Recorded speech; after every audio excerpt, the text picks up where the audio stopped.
Hey guys, what's going on? James here, and in today's video, we're introducing a brand new series called the MBN Mailbag. Now, Rhett is my guest for this first ever episode today. Rhett, how are you doing today?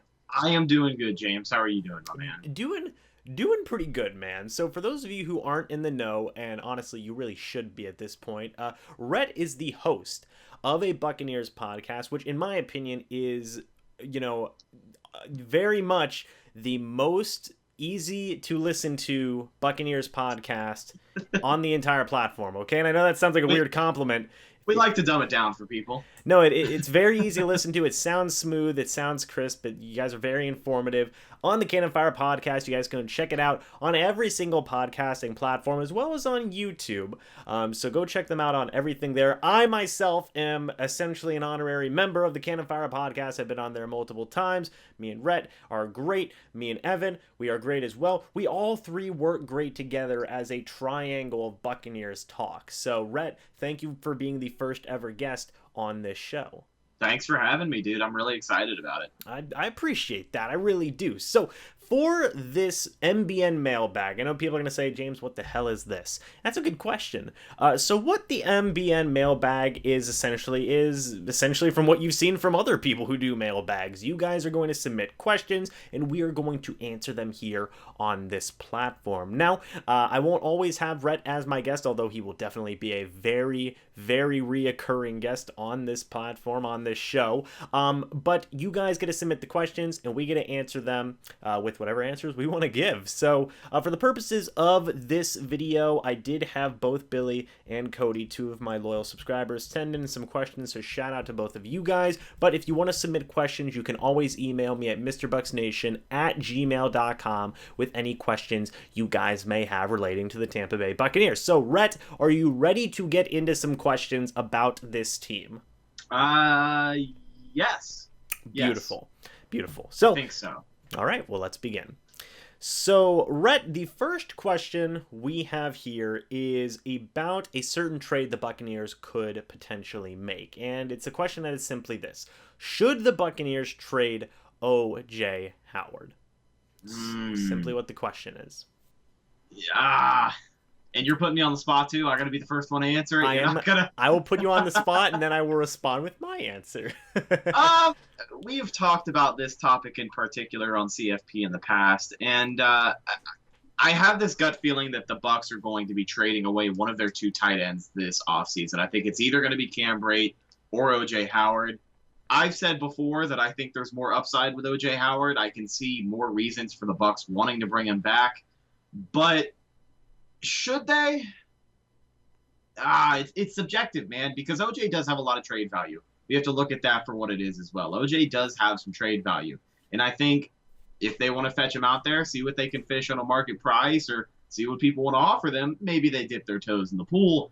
But I would prefer them not to, but I can totally see a reason why they would. Is that a good enough answer for you? Yeah, so I actually want to delve a little bit deeper into it because, like you said, if the value's there, the value's there. O.J. Howard, former first-round draft pick, everybody knows how good O.J. Howard can be. If he went to a team like the New England Patriots, oh my God. Oh, right, yeah. He would be the next Gronkowski and probably better in terms of just overall physical, raw potential. You know, he has more potential than Gronk, in my opinion. The thing that's interesting is, we heard the reports that during the trade deadline, the Buccaneers had a trade for a first-round draft pick, but then it fell through. I don't think you're going to get a first-round draft pick for O.J. Howard. Not at this point. I feel like maybe at the beginning of last season when, those trade talks were happening as the deadline approached, then maybe they could have gotten away with a first from a team who was willing to give them that much. But after the year that he had and the lack of showing that he had this season, unfortunately, it's just, as of right now, this isn't an offense that relies on him as a pass-catching tight end very heavily. And if he were to go to a team that did, like you said, he'd be 10 times better than Rob Gronkowski in his prime. Maybe not. Maybe I'm exaggerating. Maybe I'm a little biased. But what I'm saying is that he is a very good player. But as of right now, I don't think you can expect a first-round pick. I think maybe a second on the best of trades and maybe a third overall. I would say, yeah, definitely like a high second probably. And I know that sounds brutal. It's like, well, how could you guys say that? Guys, I mean, look at a player like Josh Rosen. Okay, Josh Rosen's a great example of how quickly a first round draft pick can just plummet in value. Yeah, it's incredible. Josh Rosen was a top 10 pick in, I believe, the draft right after OJ Howard, correct?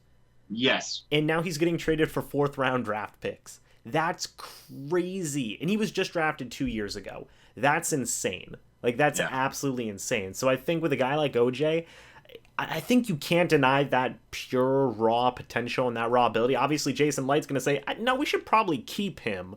I think I want to keep at least some of my first round draft picks. Makes him look good.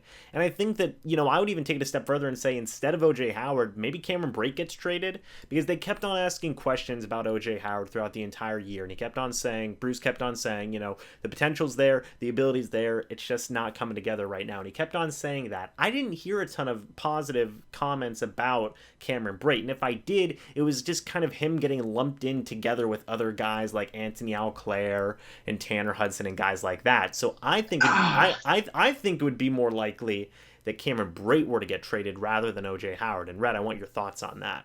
I think Cam deserves better than to be lumped in with those guys. Not knocking the athletic ability of Tanner Hudson and Anthony Alclair. It's nothing like against those guys. Right. But Cam has been nothing but serviceable his entire time here in Tampa Bay. I mean, for a long time, he was Jameis Winston's #1 red zone target, and he's a great tight end threat when you use him correctly.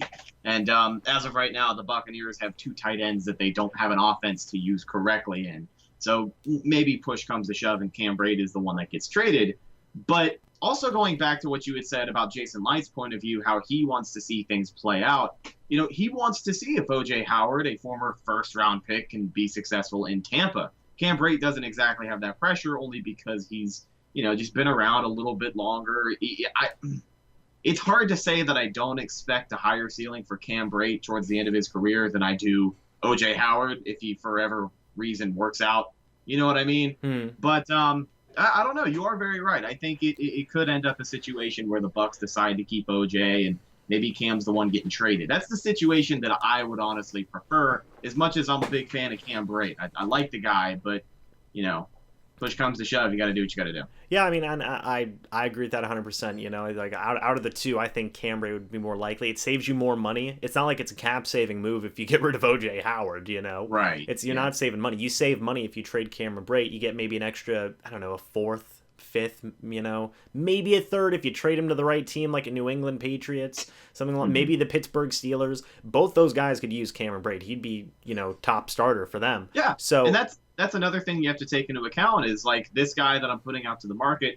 How many places is he going to be a good fit? And there's a lot of places where Cameron Brate can be a great fit for plenty of NFL teams. Right. Exactly. So I think like ultimately, man, especially since they just got rid of Hargraves, especially since, a lot of, not a lot, but there's a couple of Jason Light's first round draft picks that their futures have either already ended with the team or they're up in the air right now. So Jason's probably thinking like, geez, I really can't like move on from these guys because it's going to make me look really, really bad.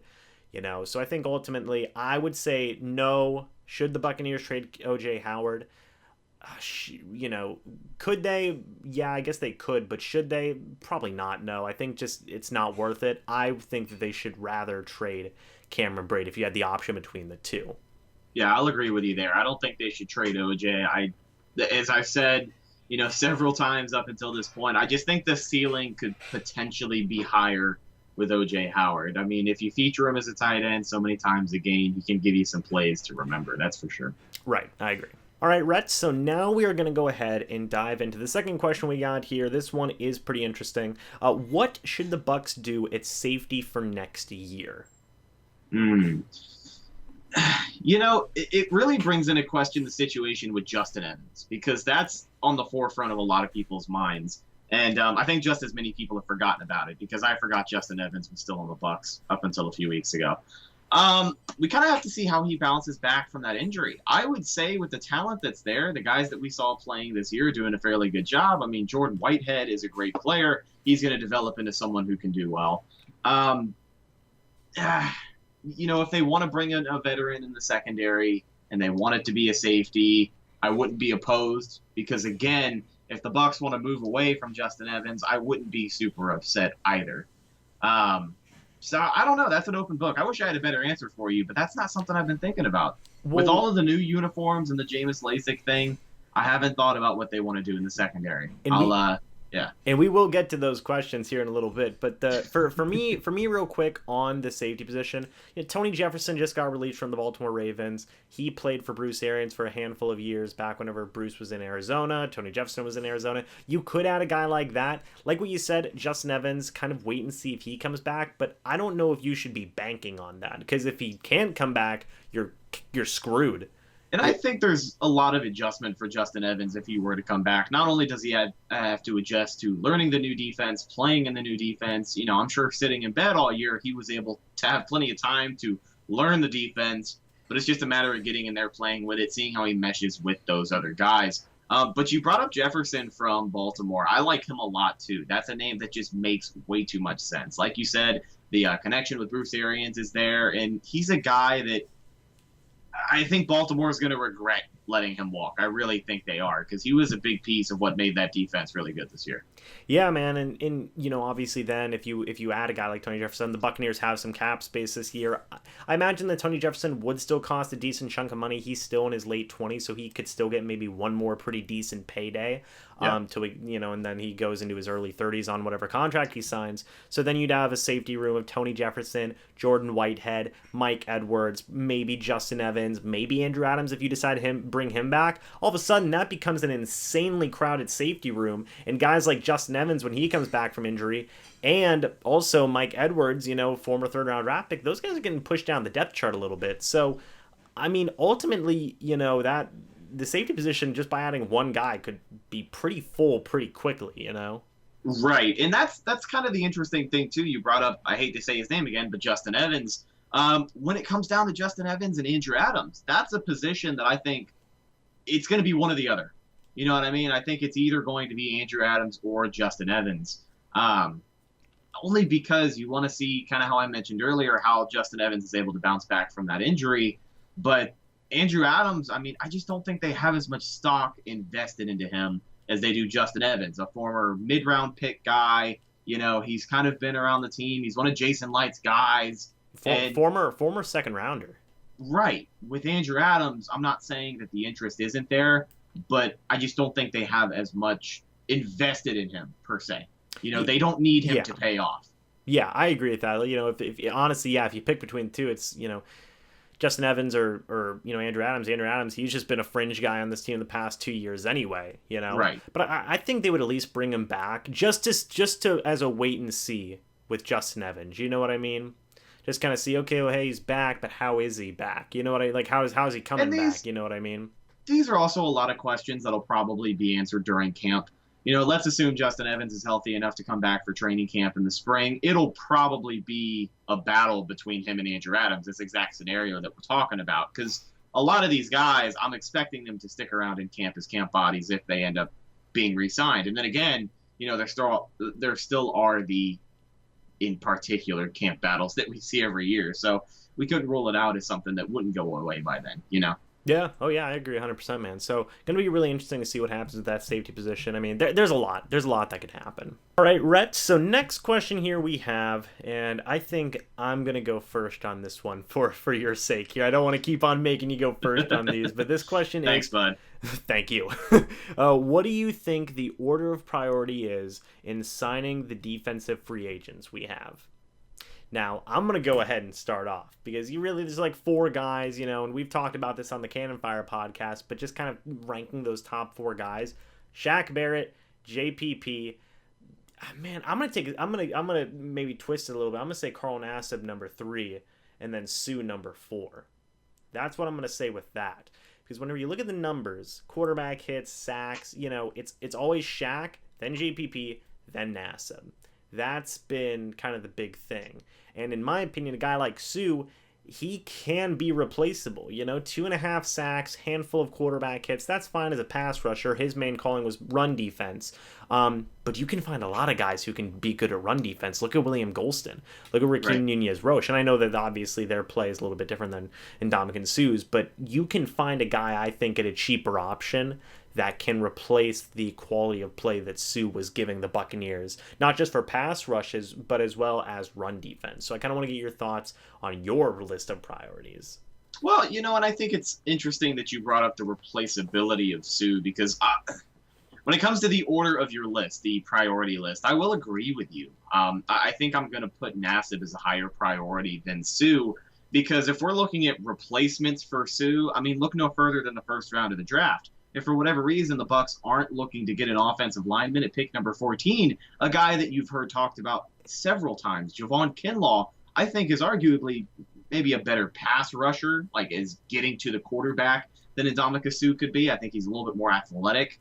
And you not only do that, you just put a sexier deal in there where you're not spending as much money, and you can develop him next to a guy like Vita freaking Vea. So, I mean, if you want to talk replacements, look in the draft, save yourself some money. But, I think having Nassib over Suh, age is definitely one thing. But, again, you brought it up. We talked about this on CFP when we had you on the last episode. There's just more upside with Carl Nassib. It's like the guy produces a lot. And when he was in a defensive line that produced a lot, he still found ways to produce. It wasn't blockbuster. It wasn't breaking league records like Shaq Barrett did with franchise records, but I do like Nassib. I would like to keep him around. I think maybe you could get Nassib on a better deal than what Suh would be asking for, but I also think Nassib is the type of guy where if he wanted to bet on himself and hit the open market, he could get a team to pay $9-10 million on him, I think.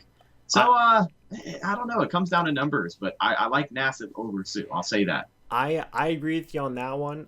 The thing is, too, is that Suh, he's probably going to command around a very similar amount to what he just got, around $9 million. I can't imagine he takes any less. Right, you would imagine. I imagine in free agency, there's some team out there who would give it to him, I would think. So, obviously with Nassib, his price tag is going to be a little bit different. He could get $9-10 million. The Buccaneers just gave him a pretty decent chance. I don't think he's going to settle for 5. He might settle for 6.5 to 7, maybe. And I'd be willing to give Nassib that, I think. And I know he feels like the odd man out in all of these guys in terms of what people expect the Buccaneers to do. But I really think that if you bring back your top 3 pass rushers in the form of Nassib, JPP, and Shaq, like that's pretty good. You know what I mean? I know Anthony Nelson's there, and I know he's the eventual successor, but you could have a scenario where, hey, you bring back Carl Nassib, JPP retires in a year or two, and then you have Shaq, Nassib, and Nelson, and you're rolling with that, that could be a future, in my opinion. So, yeah, ultimately, Suh, he's going to be 33, I think, something along those lines. He ain't getting any younger, 34 even, possibly, so... Yeah, that's kind of what justifies me for... I don't know about 34. I don't think he's that old. I think he's 34. Let me hit up the Google machine real quick. Let's test this theory. All right, we're going to test that out real quick. I don't know if he's 34, man. Let me see here. I got it pulled up. He is 33. You are correct. January 6, 1987. He just turned 33 last month. I didn't know he was not pushing 34. He's got 11 months left. But I didn't know he was that old. Yeah. I thought he was maybe 31. Yeah, no, man. He's pushing mid-30s at this point. So, like, he might not even have much time left before he retires. You know what I mean? So, man. It's a weird... I don't know, man. Some of those defensive linemen find a way to stick around forever. I mean, Julius Peppers, I thought that guy was, retired twice over when he played his last season. Then he played till like 40, Yeah. So you never know. But yeah, I think in terms of our priorities, definitely we agree on that. Shaq number 1, JPP number 2, Nassib number 3, and then Suh number 4. That's kind of the priorities for that. So yeah, there we go. We're in agreement on that. All right, Rhett. So next question, we're going to be moving on here. And this is going to be the title of the video, because when somebody asked me this question, I got giddy. And I know it's going to sound weird, it's going to sound ridiculous, but the question is this: should the Bucs trade for Matthew Stafford? No. Next question. Okay, well, let's at least talk about it a little bit. Mm-mm. You don't want to talk about it? I don't. I want to talk about it, No, and it's my show, so we're talking. Let's talk about it. Let's bust this thing wide open. So, okay. Where do you even start with this, okay? Because when the question got... When I saw it... No, I know a lot of people have seen the rumors. Oh, people... You know, the Lions are in trade talks with Matthew Stafford involving other teams. What were your thoughts to those rumors being out there? I just want to get your thoughts on that. You know, I'll be honest, Detroit's one of those teams that I don't pay that much attention to. Like, I know when it comes to the realm of the Bucs and free agency, you should be paying attention to anyone and everyone because there is talent everywhere. I mean, another guy on the Lions who does very well, cornerback Darius Slay, is supposedly going to be hitting the market. That's a guy you pay attention to. But in everything else, I don't pay a lot of attention to the Lions. And when I saw the rumors start to float out there that they wanted to trade Matthew Stafford, one, it doesn't surprise me because they paid him an incredible amount of money, and he has not returned it with much of anything. What, maybe one or two playoff seasons? I know they went, 13-3 a few years ago, and that was the best they've done since. Yeah. I think maybe within 10 years or before. Yeah, you pretty much got it. I just don't. I don't think Matthew Stafford is the type of guy I'd want playing quarterback. I'm just not a Matthew Stafford fan. I've always thought he was painfully average. I know he's in some elite company. I know he has some records under his belt, but overall, he's just, I don't know. He doesn't scream leader to me. If I had to pick between Matthew Stafford and Jameis Winston, I'm taking Jameis Winston 10 times over. Yeah, I agree with you on that one. So, okay. When I saw it, I thought, oh, this could be interesting. Let's see. Because Stafford, he's got a big arm. You're right. He doesn't seem to be the most vocal leader in the world. He definitely seems to be kind of a guy who's just more of a quiet leader type of person, which is interesting. He does his job. Right. He'll go in, he'll do his job, and then he'll get out, And so when I saw that, I thought, well, okay, maybe. But then I saw the price tag, and I was like, no way. I saw like a first-round pick being thrown around, 2 first-round drafts. I was like, no. What are we talking about here? I think the only people who think that he is still worth that much are the people directly paying his paycheck every single season because the appeal's not there for me. Like, I know it's not, it's not one of those sexy picks that you would want during the offseason. It's not a big groundbreaking move for everybody. I know it is, a top contract quarterback on the move potentially, but it just doesn't excite me is the point that I'm trying to get across. And maybe I'm the only one that feels this way. Maybe people are disagreeing with me for all over the place right now, but it just doesn't excite me. Well, if it happened, I wouldn't be mad. I'd think, okay, Stafford's a decent quarterback. Okay. I think we could win with Stafford. Right. I think you could make the playoffs with Stafford. But I think just in terms of other guys available, I'd be more intrigued with a Phillip Rivers or a Teddy Bridgewater or even if Derek Carr was made available for trade. I'd probably be more interested in a guy like Derek Carr. Jameis Winston I would definitely be more interested in. It's just when I think of Stafford, I just go, ugh. You know what I mean? You think just kind of like middle of the pack guy who really isn't going to get much higher. Right.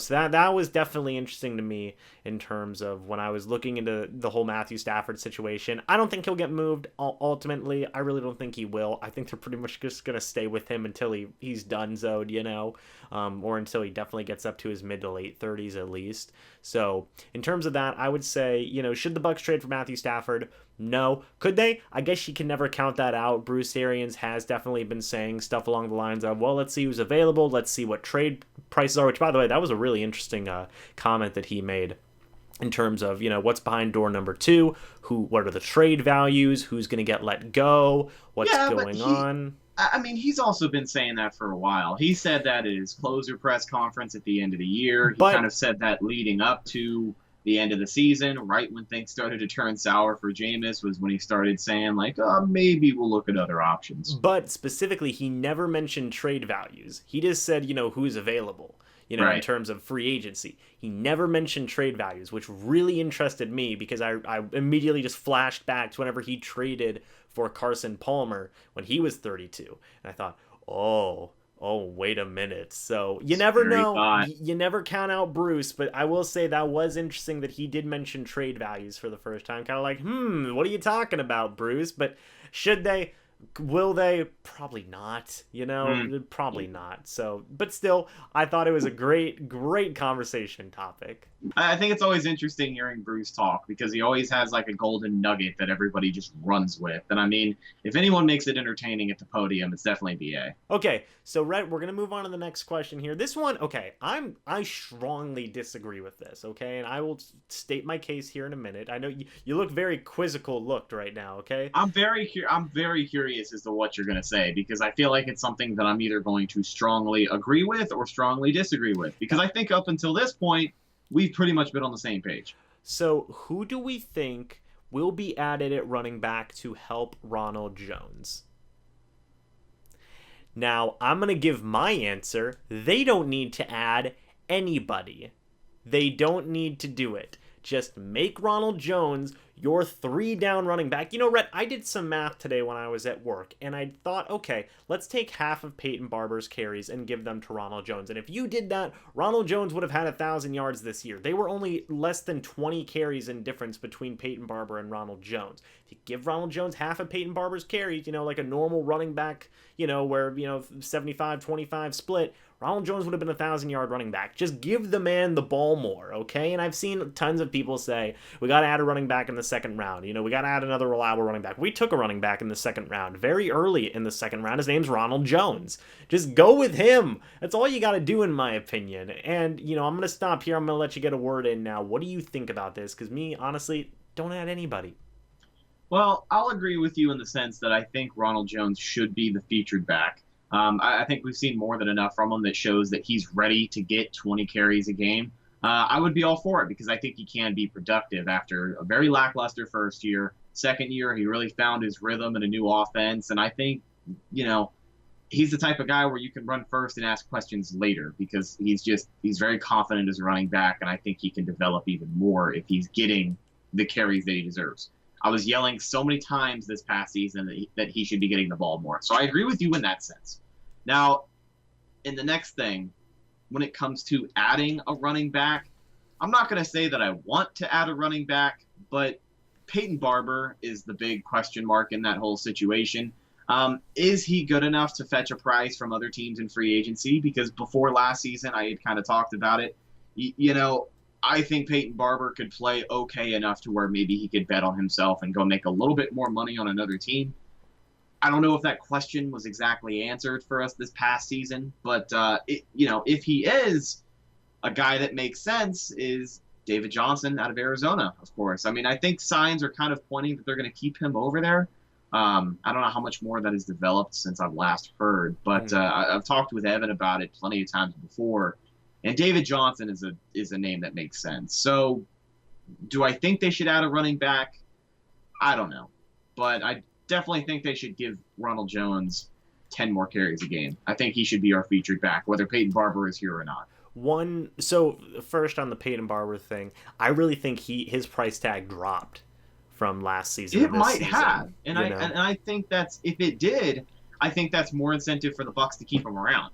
Right, because I don't feel like they have to worry about it that much, then save themselves some money, focus on the defense, add the pieces where you need to add the pieces, whether it's in the secondary or on the defensive line.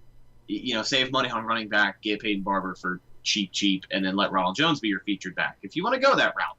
They never listen to us, so they probably won't go that route. But that is something that could happen. Well, because what I thought was interesting was I believe the Buccaneers offered Payton Barbour a multi-year deal last year. I believe it was like 3 years, $12 million, something along those lines. They wanted to keep him at around $4 million a year, and he just said, nah, I'm going to bet on myself. I think I can raise my price tag. If anything, he's lowered it. Will he get $4 million again?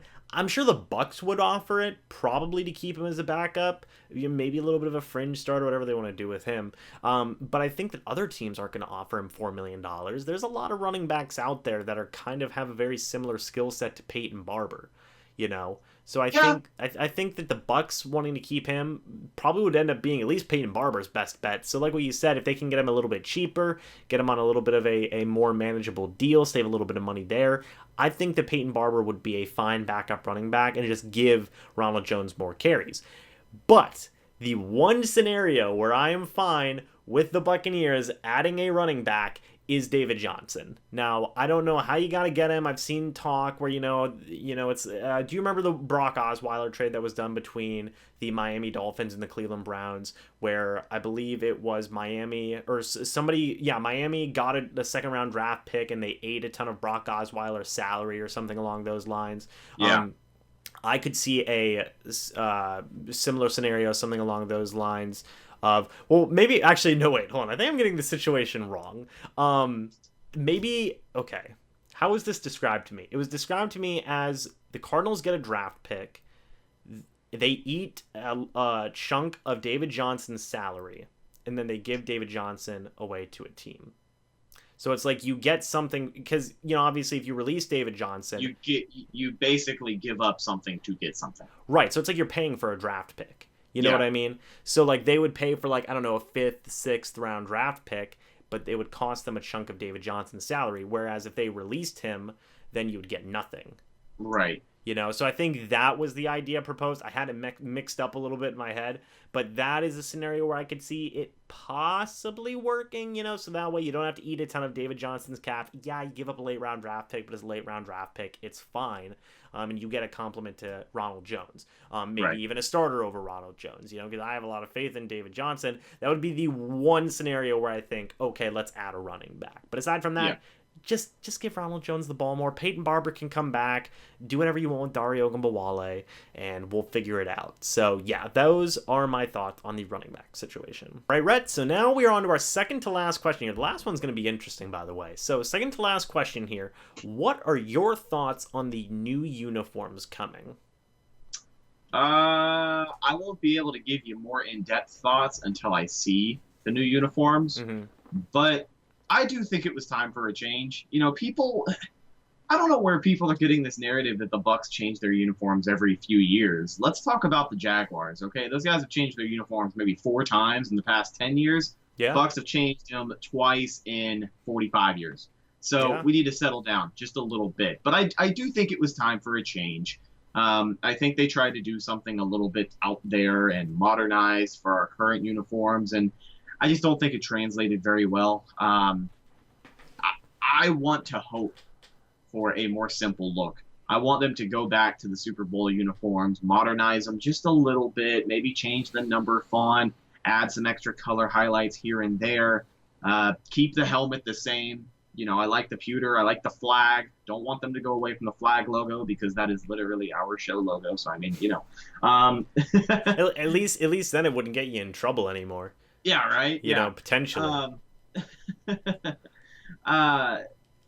So I hope for something good. I really hope they don't mess this up. Yeah, so, okay, what color design would you want? You said the older one just kind of redone, a little bit updated with more vibrant colors, stuff along those lines.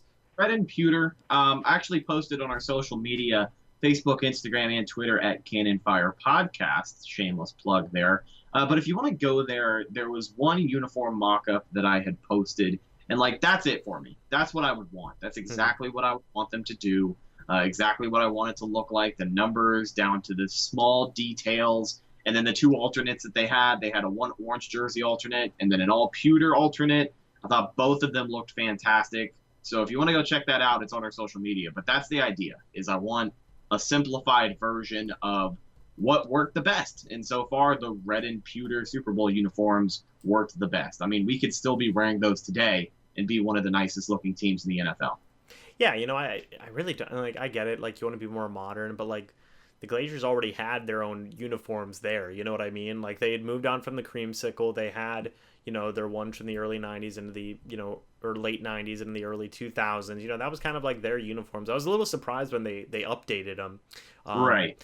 So I think them going back to what they, their original design, but just update it, makes a lot of sense. Me personally, I just want the creamsicles back. I'm wearing the creamsicle logo right now. I'm biased. I love the creamsicles. I just bring them back. They never will because they weren't the ones who originated it, but they never, And people want to talk about hypotheticals with the uniforms. We don't know anything until it's out. For all we know, the Bucs could ditch a pewter helmet and go back to a white helmet. And in that case, the creamsicles are possible as a throwback uniform once or maybe twice a year. But James, I'm a big fan of the creamsicle as well, man. You see the nice limited edition Warren Sapp hanging up behind me. I love it. It's my favorite jersey that I own. But I just don't think it's I don't know. I don't think it has more character than red and pewter, because red and pewter is just, it's in my veins, buddy. Orange in my veins, I might die of some sort of bodily attack. Red and pewter in my veins, I feel like I'm still somewhat healthy and my cholesterol is at a meaningful level. So I just, I don't want them to change it. I don't want to go back to the orange. I like it. I like it as a throwback, but I don't want them to go back. But do you know how unique we would look? There would be no other team that would have a similar color scheme to us. We would be so unique. It would be so awesome. The orange, the white, little accents of red in there. You know, we would literally look different from any team in the league. It would be. We great. Definitely would, but I think it's a look that served its time. You know, did what it needed to do, established the Bucs as one of the worst teams in NFL history for the first 20 years of our existence, and I think that's where they should stay. I think you bring back the orange. A lot of people associate that bright orange color with just terrible football. Pure sadness. Right, and I don't want to go back to those times. Not for like my grandfather that I want to bring to the season opener next year. You know, I don't want to do that to him. Yeah, okay, fine. I'm still going to pull for him, but you make a good point. Thinking about all the sad old people at the games. Oh, I remember those. Those were fun. Why did they go back? You know, so yeah. So I don't know. We'll obviously have to wait and see when more information comes out. But when more information comes out, you guys can ask more questions about them, and then we can answer them, and it'll be lovely. Final question here. We've been going a little over a half hour, so thank you for joining me in the maiden voyage episode. I don't really know what you call it, but the final question we have here: if the Bucs don't re-sign Jameis Winston, who would we prefer at quarterback? So let's just say, hypothetically, the Buccaneers say, hey, Jameis, we're waiting on stuff. We're waiting on a lot of stuff. Tom Brady, what's he going to do? Phillip Rivers, what's he going to do? What are the trade values? We're going to let you go into free agency. If you take another deal, okay. Jameis goes, well, the Colts, the Chargers, whoever else, they're offering $30 million a year. I'm taking one of these deals. He's gone. Who would you prefer at quarterback? Because that is a pretty realistic scenario. Who would I prefer, or who is the most realistic? Let's do both. So let's assume that it's a perfect world and the Buccaneers can get whatever quarterback I want them to get, right? Maybe a little bit different. Let's just, because we can't say Aaron Rodgers or Russell Wilson. No, that's not what I meant. I meant of the available candidates, obviously. Okay, thank you. I was very worried. Trade for good old Patrick Mahomes. Montana is really looking good this time of year. I think the Bucs can plummet enough trade value to maybe get old Joe back in Tampa. Get his rights back. Give me prime Joe Montana. Let's go get Steve Young. Oh my gosh. Let's just there's two big names that I would prefer out of the litter of free agent quarterbacks that we're greeted with. We know Drew Brees is off of the list because as of today, he announced he's coming back for the 2020 season. And I'm assuming he's going to be back with the Saints, but if he's not coming to Tampa. That's for damn sure. So there's two big names that pop out to me, and these are who I would want. Okay. In Hollywood land, and the dreams in my head, I would want Tom Brady to be the Bucs quarterback because I would want to see Raymond James Stadium filled to capacity every single game day. That is just a dream of mine, to go to a Bucs game and experience a sold-out stadium with 70,000 plus red and pewter bleeding people in there rooting for Tom Brady, because it would sell a hell of a lot of tickets. Yeah, okay? that would. And I totally think we could win a Super Bowl with Tom Brady. I mean, he wants to go somewhere with weapons. I'm not one of those people who thinks that Tom Brady is completely washed up. I think maybe he's got one more ring in him. And let's just say for fun, he wants to come to Tampa. Mike Evans and Chris Godwin are going to continue to be the best wide receiver duo in the land. But let me come back down to reality here. I like Teddy Bridgewater. Okay. I like Teddy Bridgewater. You know, I've said before that he doesn't exactly have the arm for a BA offense, but I still think he's an incredibly gifted athlete, and I think he's a good quarterback who could fit in a lot of places. I think he's a dependable guy who doesn't turn the ball over. And when you're Tampa, that's all you need. You don't need 30 touchdowns a year, 33 touchdowns a year. You just need a guy who doesn't throw 30 picks. And I like Jameis. I want him to come back, but that's the ultimate thing that they're deciding on is, how many more times they want to turn the ball over. Can it be fixed? And they go with Jameis. They're taking a risk, absolutely, which I think they should. But a name that I really like is Teddy Bridgewater in a realistic sense. Now, because Tom Brady is never going to come to Tampa as much as people want to assume he will be. I just don't think it happens. But it'd be damn cool if it did, wouldn't it? Now, I agree with that 100%. Now, okay, so you said the two preferred options. So the one preferred option that might not be as realistic was Tom Brady, and then the other one was Teddy Bridgewater? Yeah. Okay. Now, obviously, Tom Brady. God. And, it's interesting because if he wants money and he wants weapons, he's got weapons in Tampa, and the Glazers would go, especially if Bruce said, I want to win a super, if Bruce walked up to the Glazers and said, give this man everything he wants because I can win a Super Bowl with him, the Glazers would probably go, deal, we want to win a Super Bowl, you know what I mean? Right. You might have to sacrifice a little bit more piece of that defense if you're going to give Brady the, big astronomical price that he seems to want. But, again, it's totally up to Bruce. If it's 1 year, you know what I mean? Like that would just be incredible. They would they'd make their money back off ticket sales alone. Going all in. Pushing all the chips to the center of the table. Yeah, and I mean, that's kind of Bruce's philosophy from what we've heard. Obviously, the Glazers, they want to do it too. So, like, that would be the ultimate let's go. We've got the offense, and our defense. We can still keep a couple of guys around. Let's go for it. So that would be the big one. Still very, very, very, very, very unlikely. But I still hold a very small sliver of hope that I'm sure will die very quickly into the process. Aside from him, there's a couple of guys. Teddy Bridgewater, like you said, would be a very interesting quarterback to me. I think he could do good. I've seen some people, in fact, they've said this about pretty much every quarterback who isn't Jameis Winston at this point, that none of them fit Bruce Arians' system. Well, we don't know that until we see that. I'm sure a lot of people thought a 32-year-old Carson Palmer wasn't going to fit Bruce Arians' system very well. So I don't really like that argument. I really just, have a wait-and-see approach for stuff like that because ultimately you never know. If they feel comfortable signing a quarterback like that, then you would probably figure that there's at least a decent chance that they can fit that system. So I really don't buy that much into that, idea. But Teddy Bridgewater's a good one. Now, can I cheat a little bit here? Because when I think of Phillip Rivers, I always think of a rookie quarterback with him. Is that cheating?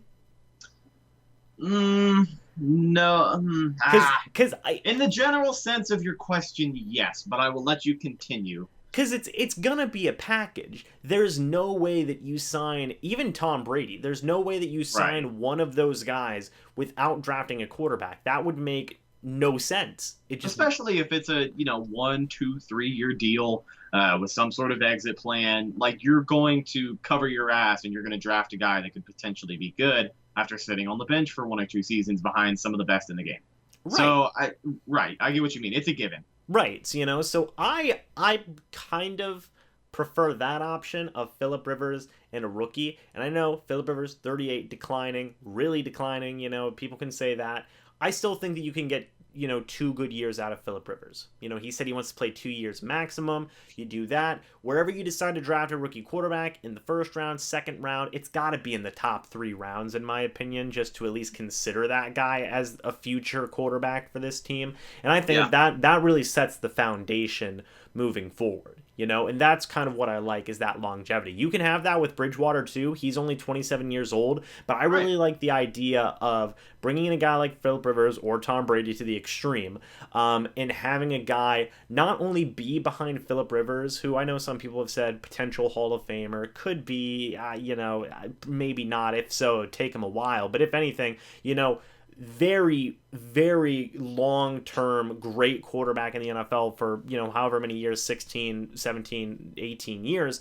Not only are you learning behind him, I'm sure Phillip Rivers would be fine with learning behind, with having a rookie learn behind him. You've got Clyde Christensen there, who has done wonders with all these quarterbacks. You've got Byron Leftwich, who at this point could eventually be a future head coach. for the Buccaneers, if not just, general NFL. You got Bruce Arians. You've got the people there at that point to where that rookie is going to be soaking up information. I know a lot of people say, well, learning Bruce Arians' offense is a really hard thing. This kid's going to have 2 years to learn the offense behind Phillip Rivers. So I really like that idea of bringing in Phillip Rivers, bringing in a rookie, if they didn't bring back Jameis Winston. I think that would be a pretty interesting option. It lays down the foundation. It gives Bruce 2 years to win a Super Bowl with a guy he really likes in Phillip Rivers. If it doesn't work, well, Phil retires. Maybe Bruce retires. Maybe he stays 1 more year on to see if he can win with the kid who's been, 2 years now under Phillip Rivers, Clyde Christensen, everything like that. Then, if Bruce retires, then you put in a guy like Byron Leftwich or somebody else from Bruce's coaching tree. It is a definitely interesting situation because it feels like the Bucs are in a boat where if they sign a new quarterback or if they move on from Jameis Winston, it doesn't feel like they're starting all over. You know what I mean? Like a lot of people associate moving on from a franchise quarterback with starting it all over, blowing it up and starting again. But if you go the route that you do where Phillip Rivers wants to come in and be a bridge quarterback for a year or two, they can already get a guy with, some smarts of the game is the best way to put it. By his 2nd or 3rd year in the league, you can kind of pick up where you left off in a way. But it's definitely an interesting situation at quarterback for the Bucs, and we'll just have to see how it plays out. Yeah, 100%. This is, it's going to be lovely. And I'm sure we'll have plenty of questions about that in future episodes of this segment. But guys, that is going to be it for the first ever episode of the MBN Mailbag. Rhett, I want to thank you for coming on, being the inaugural guest here on the show. Thank you so much. Greatly appreciate that. Thanks for having me, dude. It was a lot of fun. Of course. Thank you. And for everybody who is watching here today, go check out the Cannon Fire podcast. I'm on multiple episodes. Rhett himself does a phenomenal job, like I said at the beginning of the show, with Evan, his co-host. It's so good. It's so good. I can't stress that enough. It is genuinely the most enjoyable Buccaneers podcast to listen to, in my opinion. It's smooth, it's good. You guys talk really well together. You have great topics. Great. So I really appreciate your kind words. Thank you so much. Of course. And of course, Rhett, why don't you go ahead and let everybody know where they can follow you on the social medias?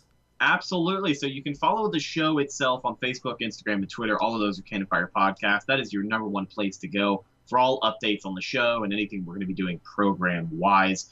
Big episode 100 coming up. We're not going to reveal what we have in store for that, but it's going to be monumental, and you'll want to make sure you're tuned in for that. But you can follow myself on Instagram and Twitter, where I yell about the Tampa Bay Buccaneers at Rhettakus, Rhettakus. If you follow me, I will follow you back. So go hit it up, y'all. Go Bucs. There you go. Go Bucs. And again, check out the Cannon Fire podcast on all podcasting platforms as well as on YouTube. That's all the places you can check out the Cannon Fire podcast and Rhett's own personal links as well. But guys, thank you so much for watching this video. I hope y'all enjoyed. Again, if you have any questions that you guys would like to submit here for future episodes of the MBN Mailbag, go ahead and send them to MrBucsNation@gmail.com. I will write them down and then I will go ahead and use them in future videos. But guys, thank you so much for watching this video. Hope y'all enjoyed, and until the next video or the next live stream, we will see you guys in the next one. But until then, and as always, guys, goodbye for now, and go Bucs.